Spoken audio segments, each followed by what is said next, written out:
नमस्कार दोस्तों, आप सभी का हमारे YouTube चैनल राउंड ट्रिक 2.0 में स्वागत है। आज मैं आपके लिए गणित के इंपॉर्टेंट क्वेश्चन लेकर के आया हूं और मैं सभी वीडियोस पार्ट वाइज बना रहा हूं जिससे कि आपको देखने में आसानी हो। पार्ट वाइज आप जब देखोगे तो एक के बाद एक आप देख सकते हो और इसके लिए मैंने प्लेलिस्ट भी बना दिया है। आपने अगर कोई वीडियोज नहीं देखा है, गैप कर दिया आपने 4 से 5 दिन का, तो आप प्लेलिस्ट में जाकर के सारे वीडियोज देख पाएंगे। ठीक है, चलिए स्टार्ट करते हैं। पहला सवाल, एक गांव में 200 व्यक्तियों में से 111 साक्षर हैं। गांव के अशिक्षित लोगों का प्रतिशत क्या है? देखिए, गांव में टोटल जो व्यक्ति हैं वो 200 हैं।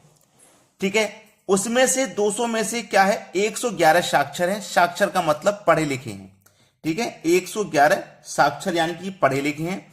अब 200 में से 111 पढ़े लिखे हैं तो अनपढ़ कितने हो जाएंगे? 89। टोटल व्यक्ति 200, 200 में से 111 पढ़े लिखे तो अनपढ़ इतने हो गए। पूछा है अशिक्षित लोगों का प्रतिशत क्या है? अशिक्षित मतलब अनपढ़ लोगों का, तो अनपढ़ लोग कितने हैं? 89। कितने में से? टोटल 200 में से।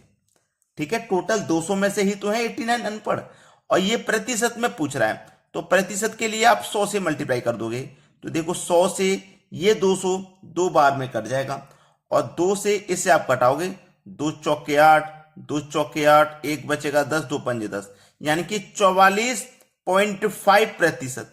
ये आपका आंसर आ गया। तो अशिक्षित लोगों का प्रतिशत क्या है? 44.5%, जो कि हमारे बी ऑप्शन में ये बिल्कुल सही जवाब हो गया। अब देखेंगे अगला सवाल। अगला प्रश्न है, 60 छात्रों की कक्षा में 60% छात्र लड़के हैं। यदि 25% लड़कियां साइकिल द्वारा स्कूल जाती हैं तो उन लड़कियों की संख्या कितनी है जो साइकिल से स्कूल नहीं जाती हैं?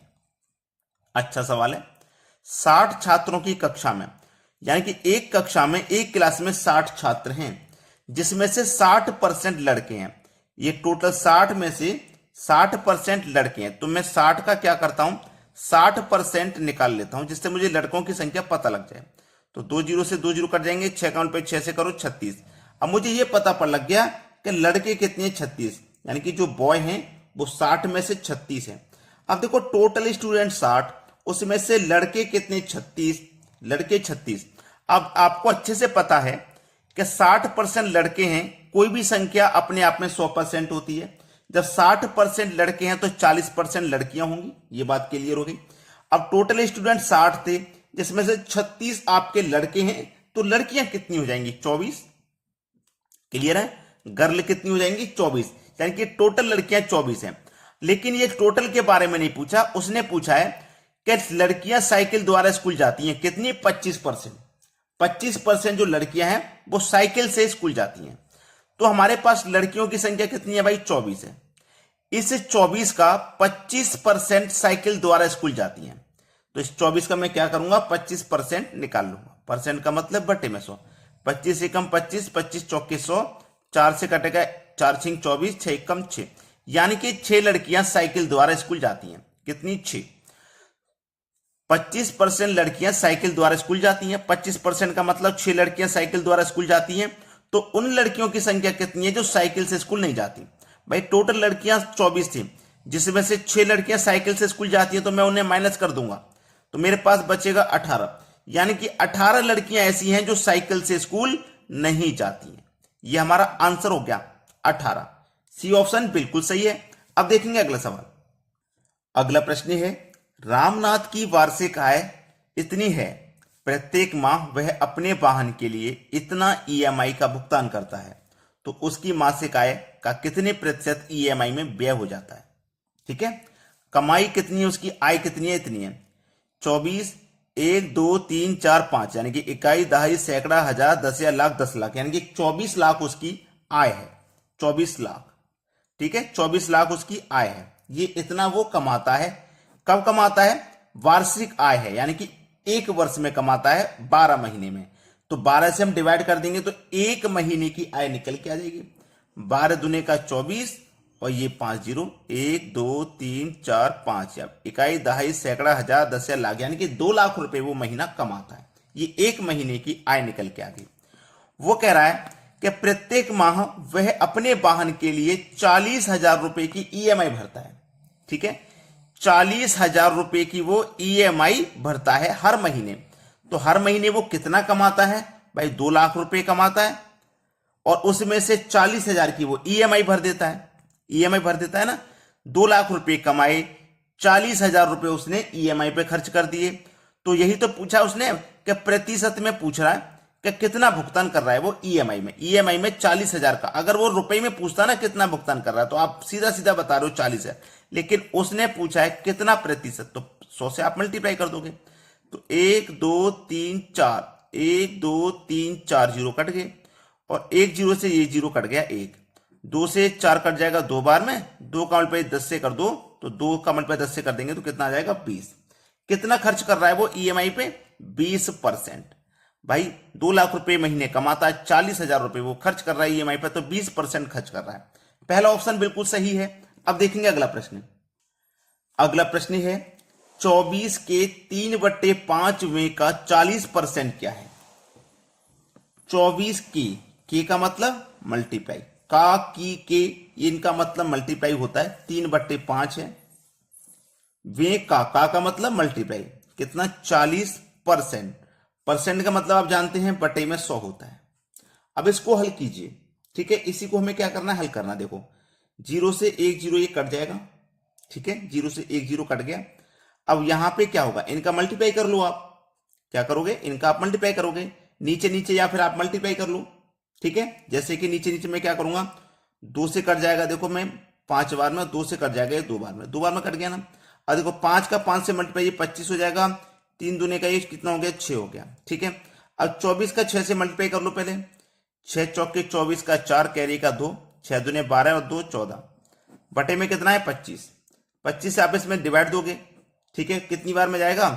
5.76 बार में जाएगा। भाई 25 पंजे 125 होता है, उसके बाद में तो जाएगा नहीं।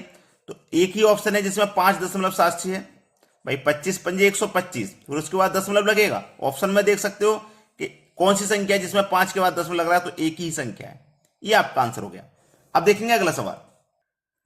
अगला प्रश्न है अनिल के वेतन में 40% की कमी की गई और उसके बाद उसमें 40% की वृद्धि की गई, उसके वेतन में अंतिम हानि प्रतिशत ज्ञात करें।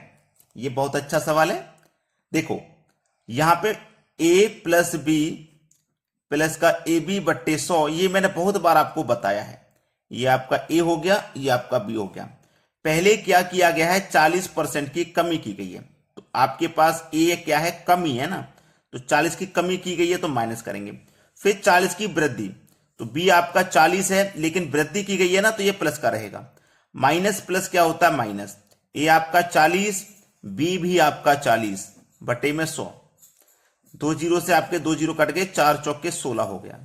अब देखो प्लस का 40 माइनस का 40 कट जाएगा, माइनस का 16 बचेगा। माइनस का 16 बचने का मतलब है कि 16% की हानि हो रही है। पहला ऑप्शन हो जाएगा प्रश्न का बिल्कुल सही जवाब। क्लियर हो गया ना? इतने बड़े बड़े प्रश्नों को आप बहुत छोटे छोटे आसानी से हल कर सकते हो। अब देखते हैं अगला सवाल। अगला प्रश्न है नई सरकार नीति में प्याज के मूल्य में 35% की वृद्धि की जाती है। बहुत अच्छा सवाल है। नई सरकार नीति में 35% वृद्धि की गई प्याज के मूल्य में। देखो पहले जो भी प्याज का मूल्य होगा वो अपने आप में 100% होगा। अब इस 100% में क्या हुआ? 35% की वृद्धि हो गई, तो कितना हो जाएगा? 135 हो जाएगा, ठीक है। 135 ही तो हो जाएगा। व्यक्ति प्याज की खपत में कितने प्रतिशत कम कर देना चाहिए कि उसके व्यय में कोई वृद्धि ना हो? यानी कि प्रश्न ये कह रहा है कि 35% की वृद्धि हो गई है ना, कोई बात नहीं। हमको क्या करना है? जैसे मान लो हम पहले 100 रुपए की प्याज खरीदते थे, 1 किलो आ जाती, लेकिन अब प्याज मान लीजिए 135 रुपए की 1 किलो आ रहा है, लेकिन हमें क्या करना है? 135 की 1 किलो नहीं खरीदनी, हमको 100 रुपए की ही खरीदनी है, ठीक है।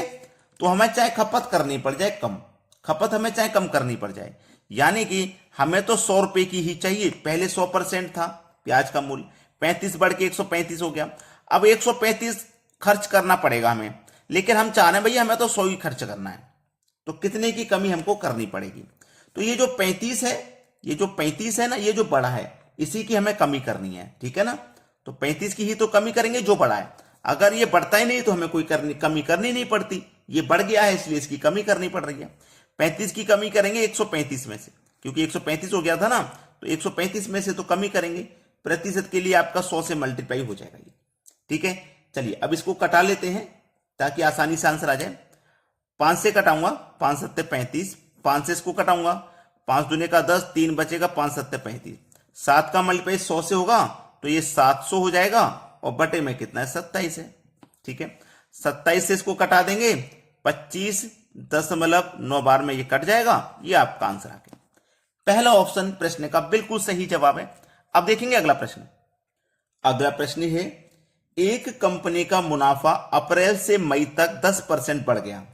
ठीक है, अप्रैल से मई तक 10% बढ़ गया, यानी कि पहले होगा 100 और कितना बढ़ गया 10% बढ़ गया, तो कितना हो जाएगा 110 हो जाएगा। ये अप्रैल से मई तक बढ़ गया।